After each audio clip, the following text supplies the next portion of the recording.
백두산 꼭대기에서 떨어지는 빗방울이 조금만 서쪽으로 치우쳐서 떨어지면 압록강으로 흘러들어가서 서해 바닷물로 합해집니다. 반대로 백두산 꼭대기에 떨어지는 빗물이 약간 동쪽으로 떨어지면 두만강 푸른물에 노젓는 뱃사공과 함께 동해로 흘러 들어가게 됩니다. 처음에는 똑같이 백두산 꼭대기에 떨어진 빗물인데 얼마 후에는 수천리 수만리 떨어져서 서해물이 되고 동해물이 됩니다. 그 이유가 뭡니까? 서로 간에 선택한 방향이 달랐고 가는 길이 달랐기 때문에 그 결과도 엄청난 차이가 되는 걸 우리가 봅니다. 마찬가지로 내가 인생을 살면서 어느 길을 선택하느냐에 따라서 내가 다다르게 될 종착역은 동과 서처럼 달라지게 되는 걸 우리가 기억해야 합니다. 사람은 누구나 인생의 두 갈림길에 서게 됩니다. 생명의 길이냐, 그렇지 않으면 사망의 길이냐, 예수님이 보여주신 좁은 길이냐, 그렇지 않으면 세상이 가르쳐주는 넓은 길이냐.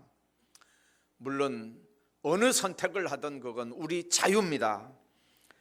우리가 무엇을 선택하느냐에 따라서 그 결과는 개인의 문제만이 아니라 내 자손의 문제까지도 엄청난 영향을 받는다는 걸 우리는 기억해야 합니다. 그럼에도 우리는 매 순간마다 선택을 해야 하고 결정을 해야 합니다. 어떤 길이 옳은 길인지 잘못된 길인지 당장은 판단이 힘들고 알 방법이 없을 때도 있긴 합니다.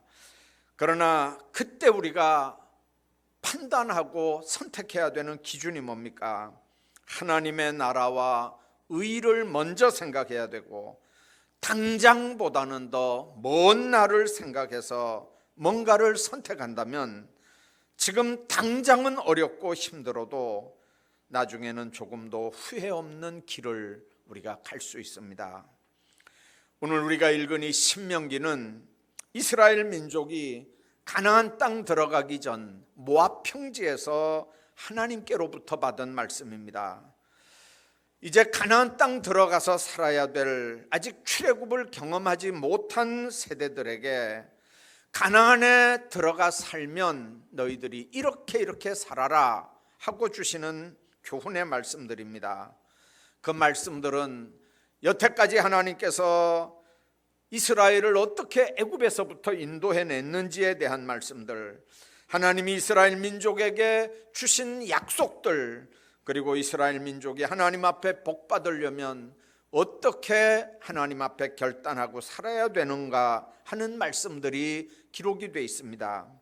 오늘은 이 말씀들을 중심으로 우리가 어떤 기준으로 뭔가를 선택해야 하는지, 그래서 너와 네 자손이 복을 받을 수 있는 비결이 뭔지를 생각을 하고 오늘 은혜를 나누려고 합니다. 우선 16절에 있는 말씀을 보면 여호와 하나님을 사랑하라 그렇게 말씀합니다. 15절에 그랬거든요. 내가 오늘 생명과 복, 사망과 화를 네 앞에 두었다. 내가 오늘 네게 명령하여 내 하나님 여호와를 사랑하고, 하나님께서 우리에게 제시해 주신 걸 의식하면서 하나님 앞에 제일 먼저 살아야 되는 삶의 자세, 하나님 여호와를 사랑하고 그 모든 길로 행하라는 겁니다. 하나님을 사랑하는 그 백성들이 하나님 앞에 행할 최고의 예는 우상 숭배하지 않고 다른 신을 섬기지 않는 일입니다. 오직 하나님께 경배하는 일이고, 요즘 말로 하면 하나님께만 예배드리는 일을 삶의 최우선순위에 두는 일입니다. 하나님을 사랑하는 사람은 하나님 앞에 신령과 진정의 예배를 드리며 주님과 늘 동행하는 삶을 살아가는 사람인 줄로 믿습니다.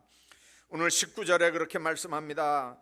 내가 생명과 사망과 복과 저주를 내 앞에 두었은즉 너와 네 자손이 살기 위하여 생명을 택하고 내 하나님 여호와를 사랑하라, 그렇게 말씀합니다.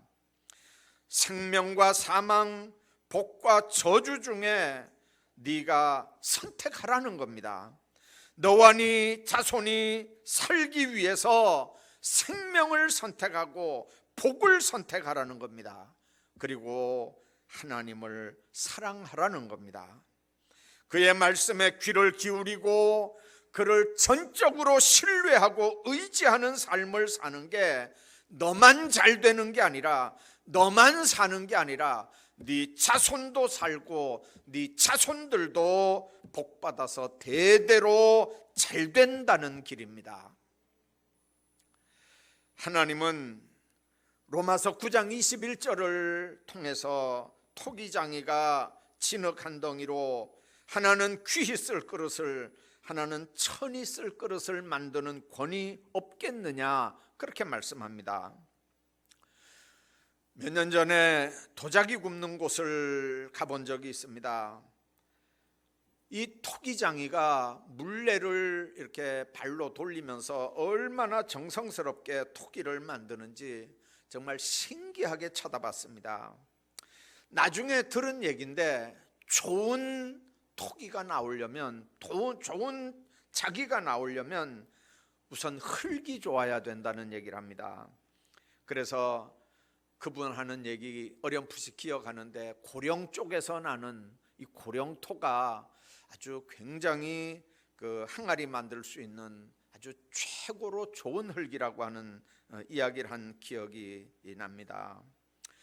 그렇게 해서 이제 항아리를 만들면 응달에 나란히 이렇게 말리면서 무늬도 넣고 글도 써놓고, 그리고 나중에 유약을 바릅니다.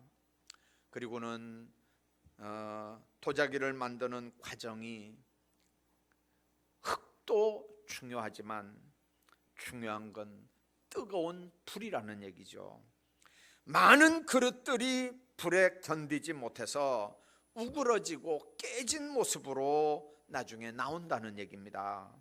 그러나 그 불을 잘 견딘 항아리는 아름다운 빛을 내면서 고가의 가치를 지닌 작품으로 나오는 거죠. 우리가 하나님 앞에 예배드린다는 말이 뭘까요? 토기장이신 하나님께서 나를 그릇으로 빚는 시간입니다. 그러므로 예배에 꼭 필요한 건 뜨거운 성령의 불입니다. 이 불은 불순물을 제거할 뿐만 아니라 그릇 자체를 견고하게 만들고 그릇의 빛을 아름답게 만듭니다. 잘 구워진, 불에 잘 구워진 그릇들은 더 이상 흙이 아니고 자기가 되는 겁니다. 교회의 빛은 어떤 빛일까요? 우리 성도들의 빛은 어떤 빛일까요? 하나님은 이사야 선지를 통해서 이렇게 말씀합니다. 이사야 1장 8절입니다. 여호와께서 말씀하시되 오라 우리가 서로 변론하자. 너희 죄가 주홍 같을지라도 눈과 같이 희어질 것이요. 눈과 같은 흰색은 뜨거운 성령의 불을 통해서 만들어진 그런 색깔입니다. 천국에 우리 먼저 가 있는 성도들, 하얀 색깔 옷, 불 같은 고통을 견딘 자들이 입은 옷 색깔입니다. 계시록 7장 13절 14절에 보면 이 흰옷을 입은 자들이 누구며 또 어디서 왔느냐? 내가 말하기를 내 주여 당신이 아시나이다 하니 그가 나에게 이르되 이는 큰 환난에서 나오는 자들인데 어린 양의 피에 그 옷을 씻어 희게 하였느니라, 그렇게 말씀합니다. 성도들이 그 하나님 나라에 가서 입는 옷, 여러분들 어린 양 예수 그리스도의 피에 옷을 씻어서 희게 됐다고 그랬습니다. 천하 제일 피색 청자는 흙도 좋아야 되지만 불에 어떻게 구워지느냐가 더 중요한 겁니다. 본성도 중요합니다. 성품도 인격도 다 중요합니다. 그러나 불이 없는 예배, 이건 참을 수 없는 일입니다. 뜨거운 성령의 불, 하늘의 불이 없는 예배를 어떻게 예배라고 할 수 있겠습니까? 우리는 부끄럽게도 그동안 불 없는 예배의 자리에 수없이 있어 왔습니다. 우리 심령이 아무것도 변하지 않는 그런 냉랭한 예배 말입니다.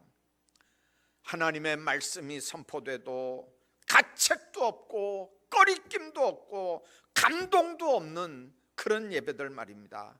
하나님 앞에 찬양이 울려져도 하늘 보좌가 흔들리는 걸, 하늘 보좌의 상달됨이 느껴지지 않는 그런 찬양과 기도 말입니다. 엘리야는 외쳤습니다. 불로 응답하소서, 불로 응답하소서. 하나님은 갈멜산에서 엘리야의 간구를 들으시고 그가 쌓은 제단 위에 하늘의 불을 부으셨습니다. 아무런 불도 붙여지지 않는 예배에 익숙한 성도나 그런 광경을 아무렇지도 않게 생각하는 성도들은 엘리야의 하나님이 나의 하나님이라고 절대로 외치지 않습니다. 여러분들, 숯과 나무 새까맣게 탄 숯과 여러분들 손가락에 끼어 있는 이 다이아몬드가 원소가 똑같은 탄소라고 합니다. 탄소가 깊은 곳에서 높은 온도와 엄청난 압력을 잘 견디면 다이아몬드가 된대요. 그런데 그냥 그 높은 온도와 엄청난 압력에 타버리면 숯이 된다는 거거든요. 똑같은 원소인데 아름다움의 최고의 상징인 다이아몬드가 되고, 또 하나는 검은 숯덩어리가 되는 이유가 뭘까요? 같은 환경 조건에서도 얼마나 인내하며 자신을 만들어 나가느냐에 따라서 주님 앞에 다이아몬드처럼 가치 있는 인생이 될 수도 있고, 나중에 후회만 남는 그런 안타까운 속이 다 타고 문드러진 숯덩이 같은 검은 인생이 될 수도 있는 겁니다. 온 세상의 교회들은 이 코로나 바이러스로 큰 고통의 시간을 보냅니다. 잔뜩 움츠려드는 이 동영상 예배라도 우리가 기억해야 되는 건, 불 없이 드리는 예배는 더 이상 드리면 안 됩니다. 우리 예배 가운데 불로 응답해달라고 하나님 앞에 예배의 자리에서 성령의 역사가 임재하고 그 예배를 주님이 받으시는 성령의 불로 제단이 태워지는 걸 체험하는 그런 예배가 될 수 있어야 합니다. 그게 본당에서 드리든 삶의 자리에서 청성껏 하나님 앞에 동영상으로 드리든 마찬가지입니다. 우리가 다시 회복되는 예배마다 하늘의 불이 임재해서 더러운 건 태워져야 되고 정결한 건 빛을 내며 타올라야 되는 줄로 믿습니다. 성령의 불이 임재하니까 사도들이 탄생이 됐고 교회들이 탄생이 됩니다. 그 성령의 불은 오늘도 우리 교회들을 세상에서 가장 아름다운 도자기 같은 영롱한 성도들로 구워낼 줄로 믿습니다. 뿐만 아니라 오늘 16절에 있는 말씀 보면 하나님의 명령과 규례와 법도를 잘 지키라고 하는 말씀이 있습니다. 그리하면 네가 생존하며 번성할 것이요 네가 가서 차지할 땅에서 네게 복을 주실 것임이라. 주님 그렇게 말씀합니다. 하나님의 말씀은 우리가 세상을 살아가는 바른 삶의 지침서입니다. 하나님의 말씀을 바로 지켜 바로 살면 내가 생존하고 번성하게 됩니다. 하나님 여호와께서 복을 주신다고 약속합니다. 그러나 반대로 그렇게 하지 않고 말씀 듣지 않고 유혹을 받아 다른 신을 섬긴다면 반드시 망할 거라고 그렇게 말씀하고 있습니다. 우리가 지금 살고 있는 이 시대는 예수 그리스도 이후의 시대, 은혜의 시대입니다. 십자가의 은혜로 값없이 의롭다 하심을 받은 시대에 우리가 삽니다. 그러니까 예수님이 내 모든 죄를 위해서 십자가에 못 박혀 죽으시고 은혜 베풀었다고 하니까 하나님의 은혜가 너무 값싼 은혜로 취급을 받습니다. 여러분들, 은혜의 시대라고 해서 구약 성경의 율법이 다 파기된 건 아닙니다. 예수님도 마태복음 5장 17절에서 그렇게 말씀합니다. 내가 율법이나 선지자를 폐하러 온 줄로 생각하지 말라. 폐하러 온 것이 아니요 온전하게 하려 함이라. 그러면 은혜의 시대를 사는 지금 우리들에게 구약의 율법들은 어떤 기능을 하는 걸까요? 사우나에 가면 소금빵이 있습니다. 온 몸에 이렇게 소금을 바르고 땀을 내서 노폐물을 배출한다고 합니다. 그런데 소금을 바르다가 깜짝 놀라게 아픈 경험을 한 경험이 있습니다. 소금을 바르고 보니까 나중에 몸이 따끔따끔해서 그 따끔거리는 자리를 봤더니 나도 몰랐는데 상처가 있는 걸 발견했습니다. 소금을 바르지 않았다면 거기에 상처가 있는 걸 몰랐을 텐데 소금이 들어가니까 상처가 있는 걸 발견한 겁니다. 여러분들, 소금이 좋은 이유가 뭡니까? 자신도 모르는 상처가 있는 걸 확인할 수 있는 기회가 주어졌기 때문에 좋은 겁니다. 그렇다고 소금빵에 오래 앉아 있는다고 상처가 치유되는 건 아닙니다. 소금이 물론 다른 좋은 효능이 있긴 하겠지만 몸에 생긴 상처를 치료하기 위해서 소금빵에 들어가는 건 아니거든요. 우리가 운동을 하다 다쳤습니다. 뼈가 아프고 이상이 있는 것 같으면 정형외과에 가서 엑스레이를 찍어봅니다. 인대가 늘어났는지 뼈가 부러졌는지 확인하기 위해서 그렇게 합니다. 일단 사진을 찍어본 다음에 수술을 받든 기부스를 하든 침을 맞든 합니다. 여러분들, 치료 들어가기 전에 먼저 해야 되는 건 진단부터 받아야 되는 거거든요. 여러분들, 엑스레이를 몇 번을 연급해서 찍는다고 부러진 뼈가 붙는 게 아니지 않습니까? 엑스레이는 진단을 위한 기계지 치료를 위한 기계는 아니거든요. 율법은 이와 같이 우리 믿음을 진단하는 겁니다. 율법으로 자신을 진단하다 보면 내가 얼마나 죄인인지 깨닫게 됩니다. 율법이 아니면 죄를 죄라고 할 기준이 없어지는 거거든요. 로마서가 그 말씀을 하는 겁니다. 율법의 잣대를 통해서 비로소 자신이 죄인인 걸 알게 되는 거예요. 죄를 졌어도 율법이 그걸 죄라고 했으니까 죄인 줄 아는 거지. 그래서 은혜의 시대를 사는 우리에게 여전히 율법이 필요한 겁니다. 문제는 자신에게는 보다 철저한 율법의 잣대를 가지고 죄를 진단해야 된다는 겁니다. 그러나 다른 사람들에게는 그 율법의 잣대를 관대하게 하나님의 은혜로 대해야 합니다. 이것이 예수 그리스도의 십자가 정신이고 사랑의 정신입니다. 율법으로는 죄를 진단받는 겁니다. 복음의 은혜로 치유받는 겁니다. 이 삶이 성도의 은혜 안에서 사는 건강한 삶입니다. 율법으로 죄를 진단하는 거지 율법으로 죄를 정죄하면 안 되거든요.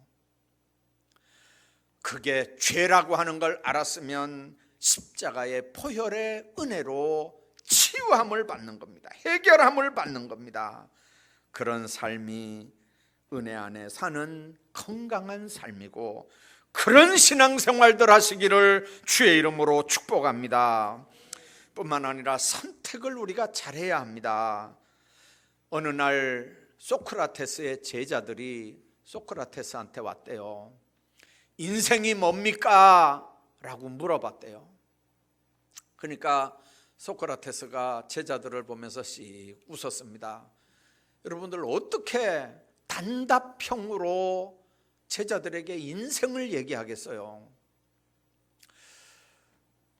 그래서 소크라테스가 한번 쓱 이렇게 휘둘러 보니까 둘러보니까 마침 그때 사과를 따는 사과가 아주 잘 익은 이제 제철인데 그 사과가 우리처럼 이렇게 무슨 울타리를 만들고 과수원이 있는 게 아니고 숲을 이루는 사과 숲에 제자들을 데리고 가서 줄을 세워놓고 제자들에게 그런 얘기를 했대요. 여기서부터 끝까지 가면서 제일 좋은 거, 제일 마음에 드는 거 하나를 딱 골라라, 따라.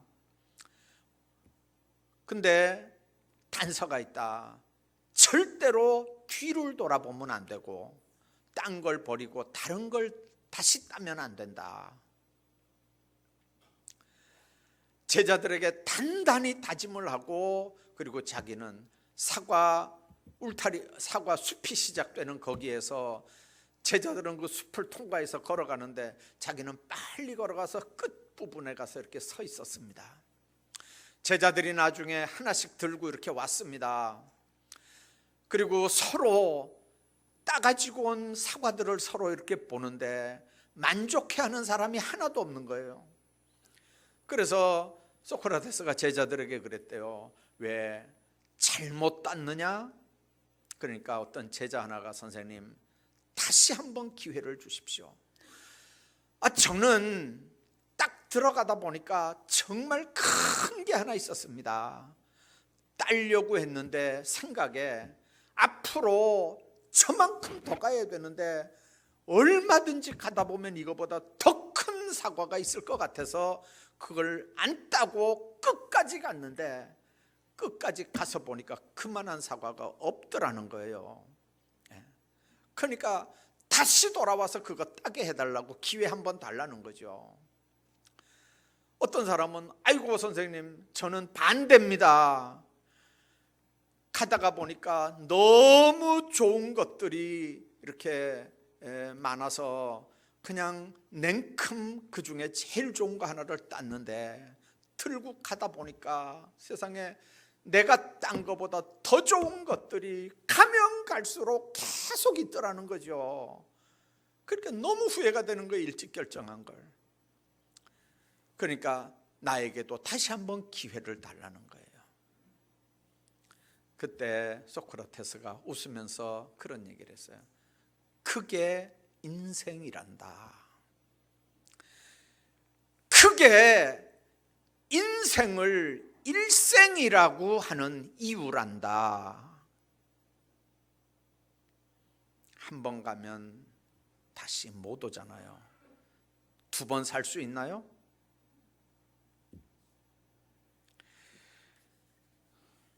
하나님께서 우리 앞에 생명의 길과 사망의 길을 두셨습니다. 하나님께서 우리에게 복과 저주를 두셨습니다. 넓은 길과 좁은 길, 의인의 길과 악인의 길을 두셨습니다. 선택은 우리 몫입니다.